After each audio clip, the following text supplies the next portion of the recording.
Welcome, everybody, into the IA Sports Studio. It is a Wednesday. We are here for quarterfinal Locks and Dogs. This is when Nick and I's job gets a lot tougher.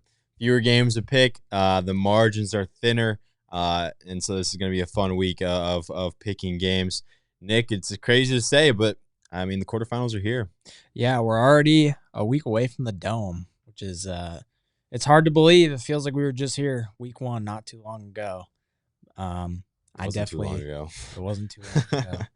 But I definitely need a bounce back week this week, that's for sure. We'll get some announcements quick before we break that down. We do have our little sheet here. It is hanging up. That is with Nick and I's Dome championship predictions. We will kind of reveal that once we get to the week of the finals. We did that last week. We'll see how we did. In a few short weeks on predicting finals and how these pods are going to turn out. Something tells me it's not going to be very good. No, I'm kidding. But the way it's been going, who knows? But quick announcements today, Locks and Dogs. Top 10 players in each class is coming to Rockfin today. I might get quarterfinal picks out tonight, too.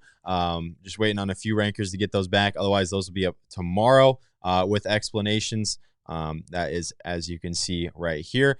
Ton of fun stuff over on Rockfin, just the beginning for state football stuff. As you can see, EJ Miller pictured, guessing you might see him on that list at some point in the Class 3A. But ton of fun, ton of good stuff going over on Rockfin. Let's get to how we did last week. And boy, oh boy, man, Nick chose a bad week to let me cook on the double points thing. 7-0 on the Locks, 6-1 on the Dogs. Nick, 6-1 on the Locks. What lock did you miss, Nick? The one I flipped last second. Oh, so it's not even pictured on here, is it? I don't think so. What class? No, was it? I changed it. It was Manson Northwest. Oh, okay, they're bolded on here. Okay, yeah, Manson. So he missed his Class A lock. Okay, but to be fair, the other game I flipped from also wouldn't have hit. So either way, regardless of which pick I went with, I was wrong. Well, there you go. 2-5 on the Dogs for Nick again. Double points. So 1 point for a lock goes to 2, and then 2 points for a dog goes to 4. So I extend my lead out to 162 to 139. I'm 69-1 on lock picks, which is pretty nice. But we got some picks coming. One more slide will show you how we do on the Dogs.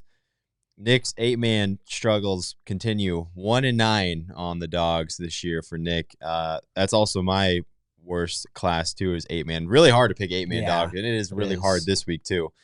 Nick's best class looks like it is 2A and 5A, and 4A looks like mine at 7-3. So we're pretty even at the higher classes. Just the lower ones, Nick has not been cooking there. No, Nick has not been as cooking good there. So if Nick picks against you in the lower class, don't be worried. Don't be worried if I do either. Again, entertainment purpose only. We hope you guys can see that and enjoy that for what it is. 1 week away from the Dome. So we're going to be seeing half of these teams next week in Cedar Falls. Super excited to see you guys, whether I pick against you, whether I pick for you. It does not matter. I'm excited for the Dome, as everyone should be. Let's get going with Class 5A, though. I will start it off. I don't think we have any errors this week, so I don't think we'll have to scramble during the show. But my lock, going with Southeast Polk over Iowa City West. How about 2 6-4 teams battling to get to Cedar Falls? Both road teams won last week, which opened Southeast Polk to a home game. And this is going to be a fun one. 2 teams that can score. Iowa City West, what a year the Trojans have had. It's going to be tough to stop Jack Wallace, Julian Manson, Mason Woods and company. But Southeast Polk has been playing really well as of late. Holden Hansen, 15 passing touchdowns. They've won 2 in a row. Des Moines Lincoln got a nice one over Pleasant Valley last week. And I'm just going with Southeast Polk here. It's a loaded 5A slate, and this is one of those games that fits right in. I like the way this defense has been playing for Southeast Polk. Cale Wingate and Cooper Martinson leading the way in tackles. A lot of hunch picks this week for me, and this is one of them. So I'm going with Southeast Polk. And my dog, going with Centennial. Now, this is 1 versus 2 in the IAfootball poll. Not the IAfootball poll is end-all, be-all.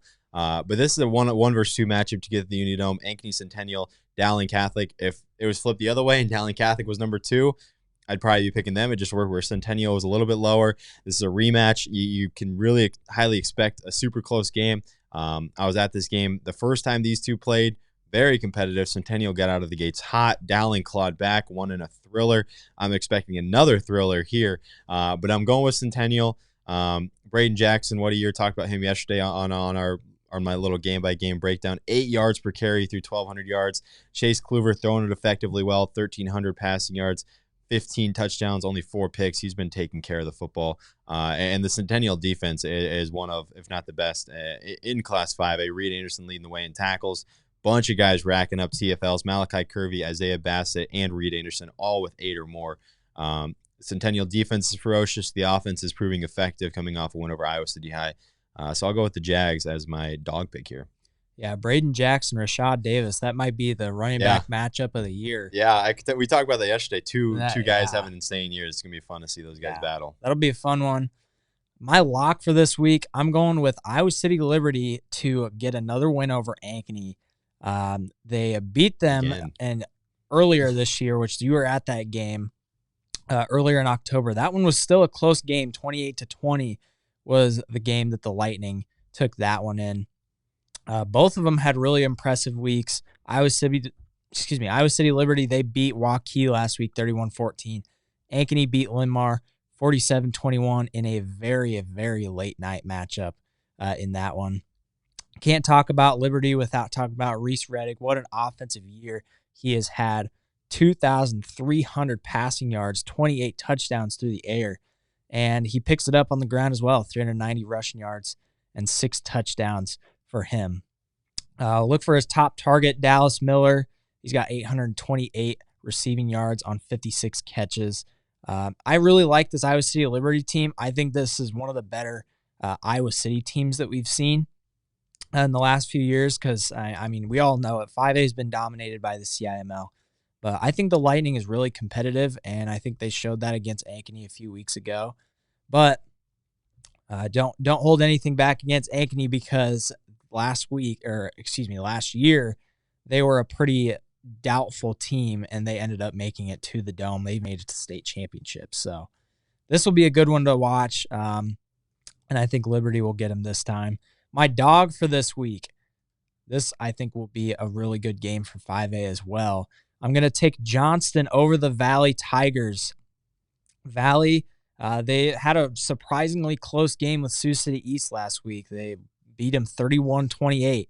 It should be noted that their stud wide receiver, Zay Robinson, was not active in the game. So we'll see what happens with that. Johnston with a dominant win over Waterloo West, 49-14.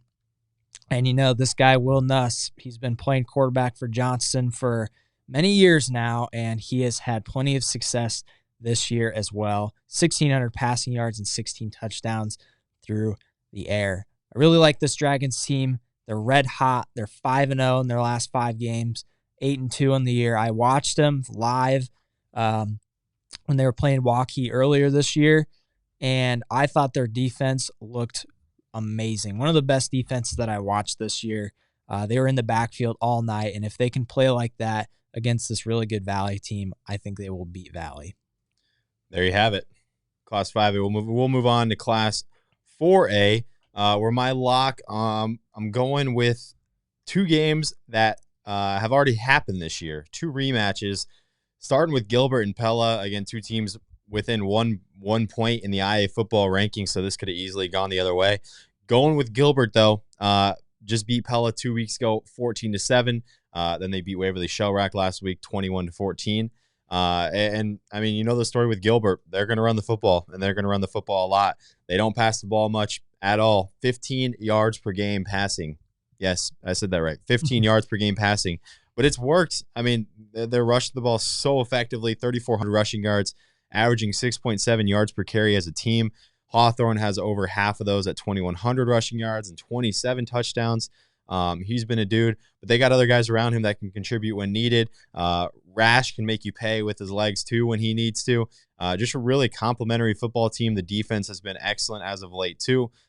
This team does not allow double digits very often, especially in the last month or so. The defense has been playing lights out ever since that loss to Bonnarant Farrar. They've rattled off 3 in a row, allowing single digits twice. So Gilbert Pella expecting another low-scoring, razor thin close game, but I got the Tigers in this one. And my dog, another rematch, ADM, who fell to Lewis Central way back a while ago in week 3, which feels like forever ago. That game went to overtime. ADM settled for 3 right away. Lewis Central walked him off with a touchdown. ADM going to be looking to avenge one of their 2 losses, the other coming to North Polk, which I was there for. And with ADM, it's a whole lot of Hudson Scholl, the left-handed quarterback. You'll pass it, 1,200 passing yards. You'll run it, over 1,000 rushing yards. He's got nearly 30 combined touchdowns at this point. He's got Corbin Reed to throw to, who's kind of his favorite target on the edge. The defense has been well itself. Carver Sutton, 8.5 tackles for loss. Ethan Ash, 8 tackles for loss. I love looking at TFLs. I think that's a huge stat. But the ADM defense has been lights out too. They're coming off a huge road win at Spencer to open up their playoff run, and now they get to go back over to Lewis Central to try and avenge a loss. I got ADM as my dog in Class 4A. Yeah, another dual threat quarterback that we're going to talk here. My lock for this week, I'm going with North Polk. Nathan Feldman is who I'm referring to. He's got a 758 passing yards, 8 passing touchdowns. That's great, but what he's really done damage with is with his legs. 1,400 rushing yards on 21 touchdowns on the ground. And you watched him live. I'm sure you got to see how great of a quarterback he's been for this undefeated team. Very similar situation to last year. North Polk and Xavier matching up for a chance at the playoffs. Last year, it ended with North Polk a 3-point victory, 17-14. And, North Polk, they've looked really good this year.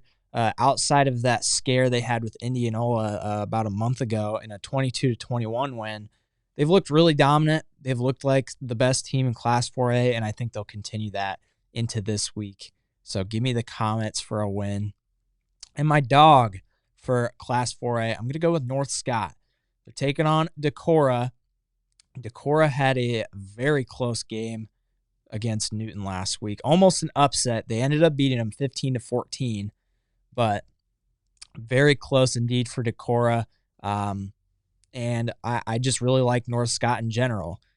Their most recent loss came to Xavier, who we just talked about, and that was just a 1-possession game. Outside of that, they beat a really good Western Dubuque team.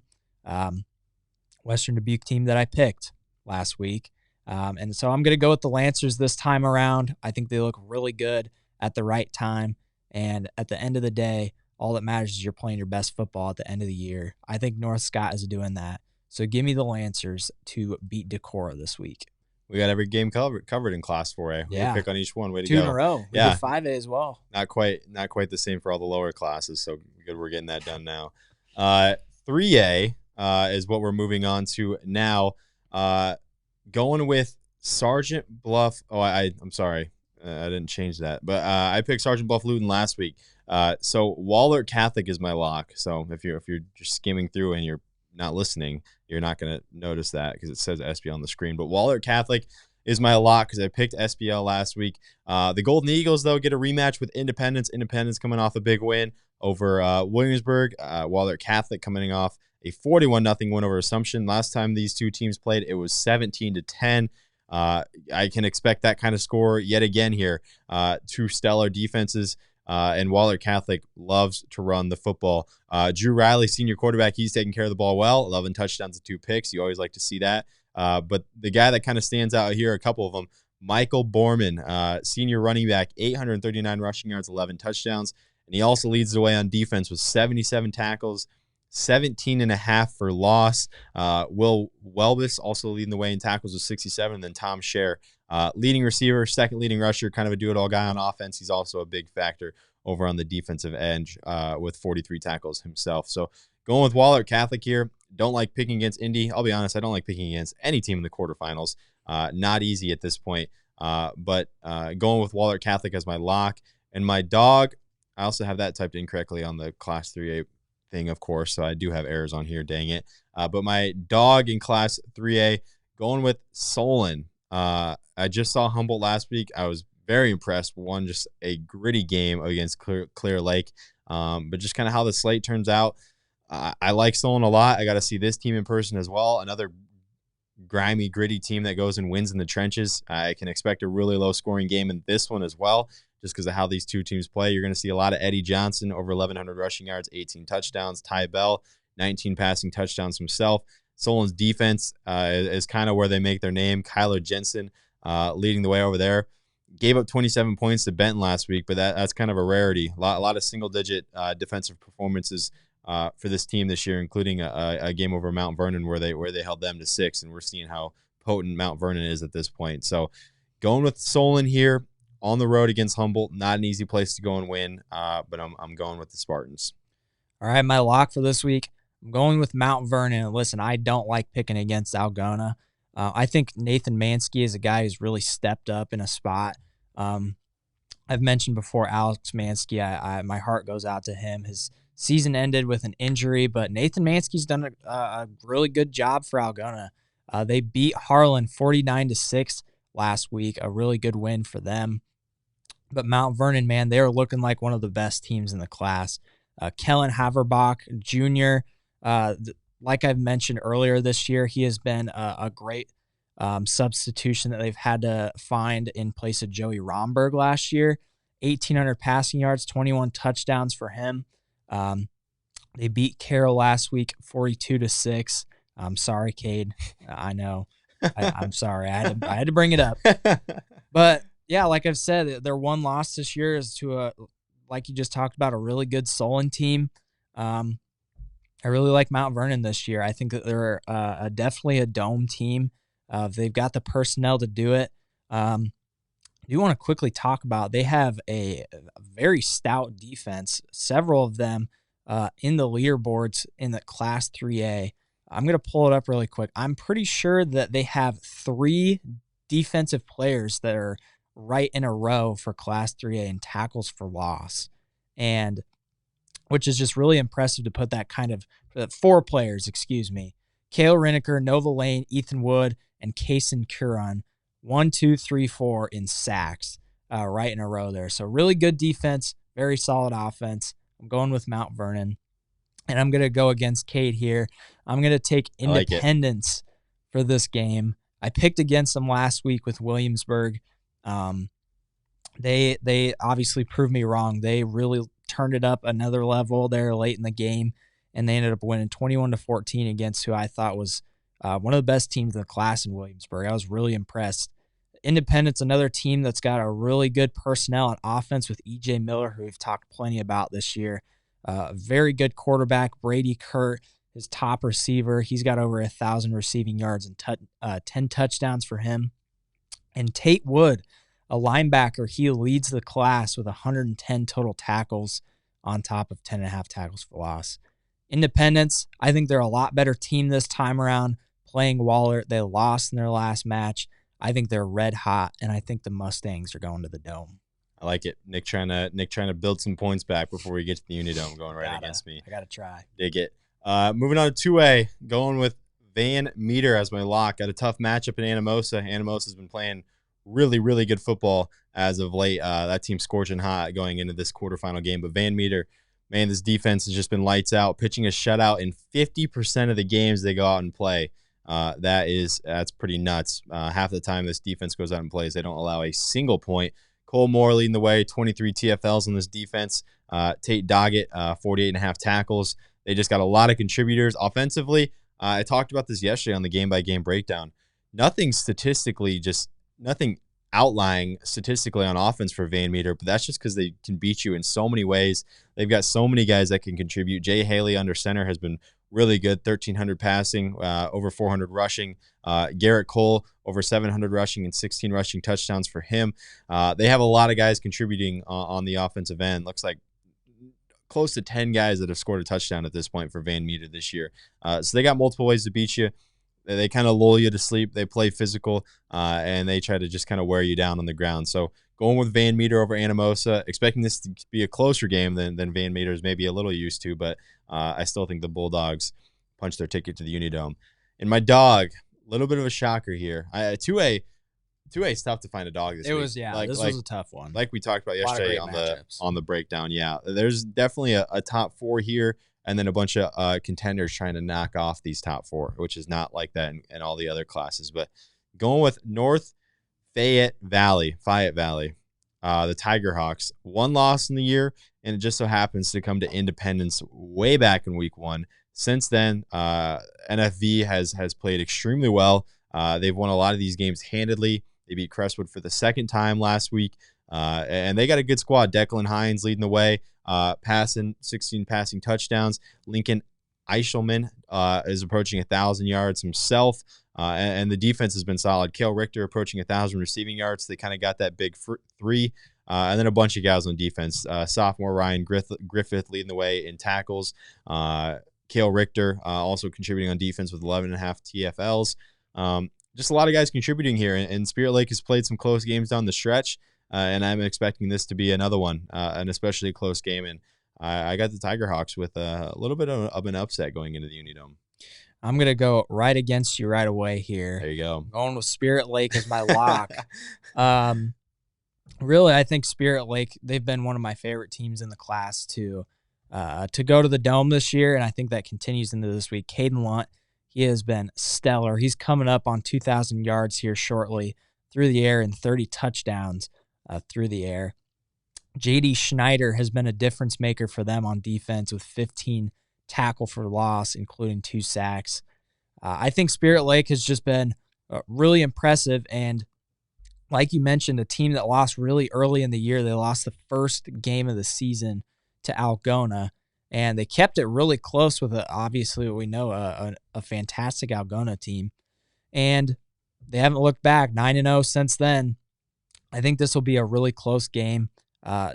Tons of respect for North Fayette Valley. They've been a really good team this year. I just like Spirit Lake and what they carry and how they've played their games. So I'm going to take Spirit Lake there. And my dog for this week, this is going to be a really tough one. Mid-Prairie going up against PCM. Pretty much the entire year, PCM has looked really dominant in just about all of their games. What it really came down to is I really like the assets that Mid-Prairie has on each side of the ball. Brady Weber, their quarterback, he's got 1,600 passing yards, 11 touchdowns. He's had a really good year. Kind of a two-headed monster in the backfield there. Hudson Ehrenfeld, running back, he's got 1,300 yards on the ground and 26 touchdowns for him. So a dual threat there for Mid-Prairie. And Caden Koss, I'm sorry if I said that wrong. He has had an extremely impressive season defensively. 93.5 total tackles, 20 tackles for loss, 2 sacks, an interception. He's getting it done all over the place, and he's going to have to again if they're going to beat PCM. This is a really good team, one of the best in the class, and both teams very good. They're going to have to play the lights out if they want to beat the Mustangs and go to the Dome. And that's what I've got the Golden Hawks doing this week. Yeah, Kemper and West Lyon, the only game that is not involved in our picks, and that might be the best one. Right. Just going off the rankings and how those two match up, so that one will be fun too. Moving on to Class 1A, Nick and I staying similar on the locks for the first time so far. Going with Grundy Center over Sumner Fredericksburg. I'll let Nick talk on them a little bit too. I won't take too long. It's been lights out for Grundy Center for most of this year, and it's not just one guy doing it. It's a whole squad doing it.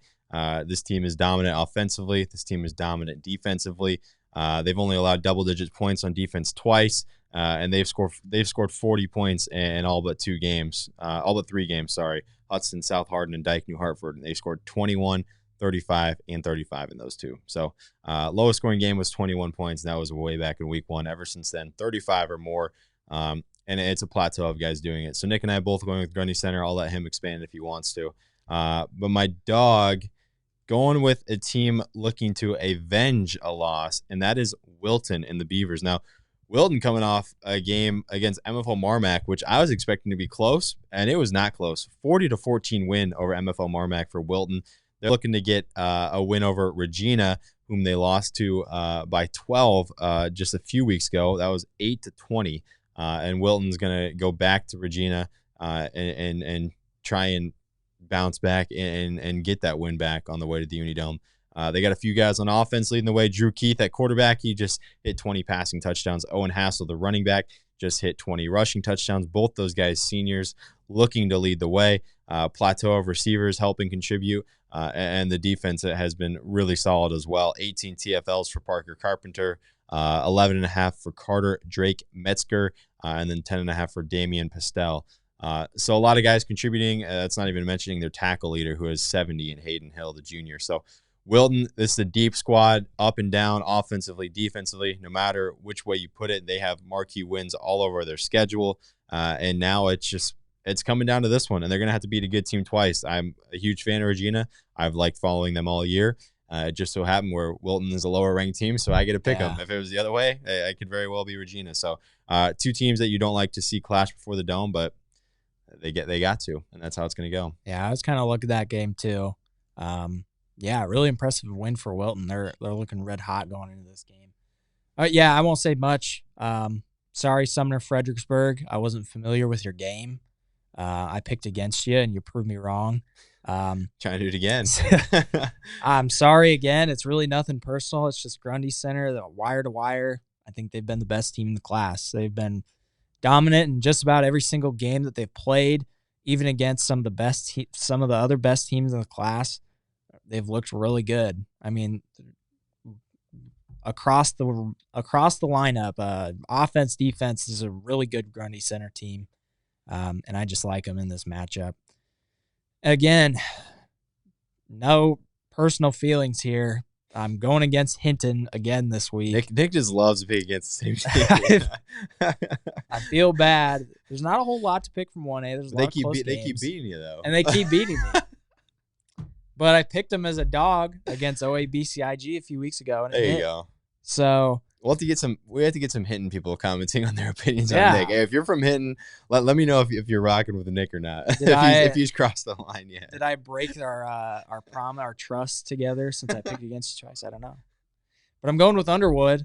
This is the first game I went to all year was Underwood versus Van Meter.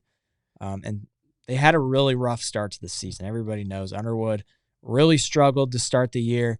Since then, they've looked phenomenal. They picked up a revenge win against Trainer last week, 21-20. They lost to a few weeks ago. Garrett Louette, one of the best quarterbacks in the class. He's coming up close on 2,000 passing yards and 21 touchdowns through the air. I mean, Underwood, I thought this was going to be a better team going into it. I thought maybe they've gotten themselves out after starting the year such a rocky start, but they've really come back. I think this is one of the hottest teams. I think they're red hot going into the postseason, headed into a game where they could potentially go to the Dome, and I think they get the job done against a really good Hinton Blackhawks team.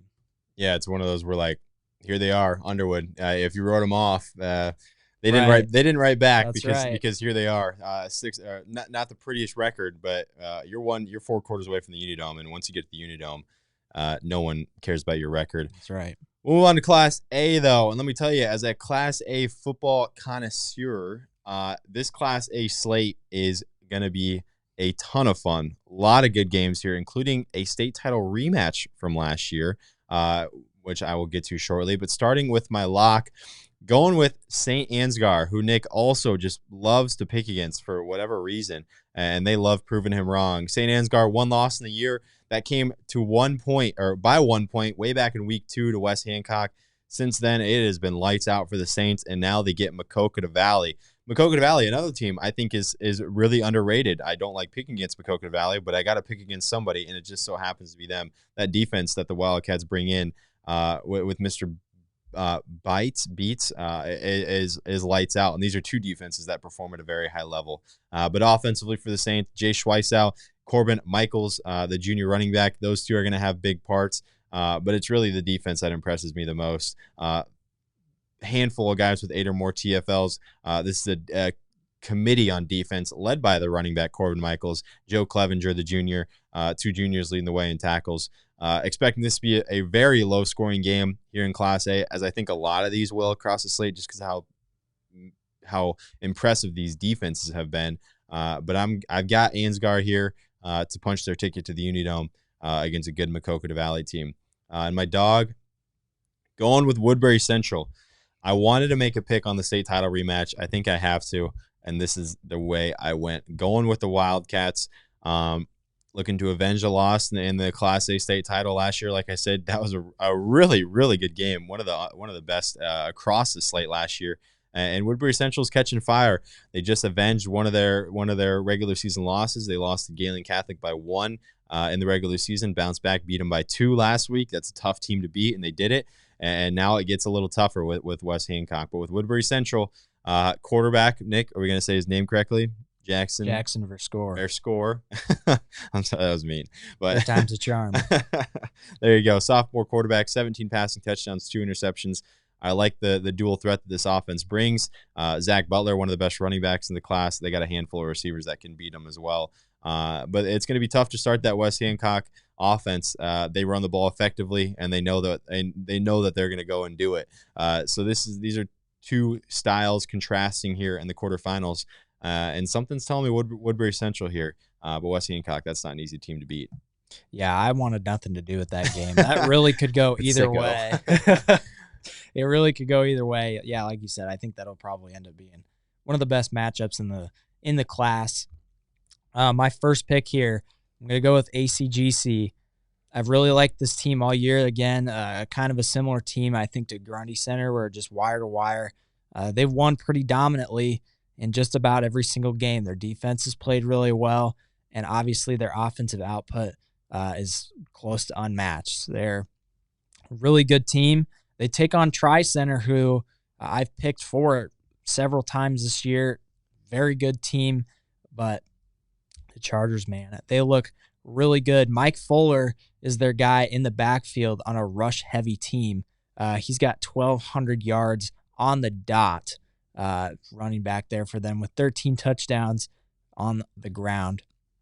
Xander Harwood, he's got 10.5 tackles for loss, a sack, a fumble recovery, an interception. This is another guy who's been doing it all for them on the defensive side of the ball. And, yeah, not a lot to say here. Chargers have been a really good team. I like them in this one, so I'm going to take them as my lock. And my dog, like you said, St. Ansgar fans, I'm not even going to try. I know you guys hate me. It's really nothing personal. I just if you're out there from St. Ansgar, leave a comment. We got to see if St. Ansgar people even reach this video. We got to do a Twitter poll or something. What your opinions are on Nick. them and who are the? I'm not a hater. It's just business. It's business. Maquoketa Valley's a really good team. I would have liked to see St. Ansgar do a little bit better against Wapsie Valley last week, but like I said, nothing against the Saints. It's just the Wildcats. Maquoketa Valley, I think they're an underrated team, like you said. They beat Nashville Plainfield pretty handily, 38-13 last week. And a really young team, Brady Wall, a junior quarterback. He's got 1,700 passing yards, 17 touchdowns. Rogan Height, a sophomore. He's coming up on 1,500 rushing yards and 24 touchdowns. I mean, this is a young squad. They've just been winning and winning and winning. That kind of a quiet team. They weren't really in the rankings there for a little while, but now that they're here, like you said, they're really close to the Dome, just one game away, and I think they could do it. Like I said, nothing against St. Ansgar, man. I love you guys. And no, he doesn't. Okay. I'm kidding. All right. We'll go off to Class 8, man. Try and dismiss the Ansgar fans who hate Nick, but we'll go off to 8, man. Going with Lennox as my lock. I think I'm going to be at this game. Lennox and Montezuma fans. So Montezuma fans, no need to come for me. This is just for fun. But Lennox, been loving how this team has played.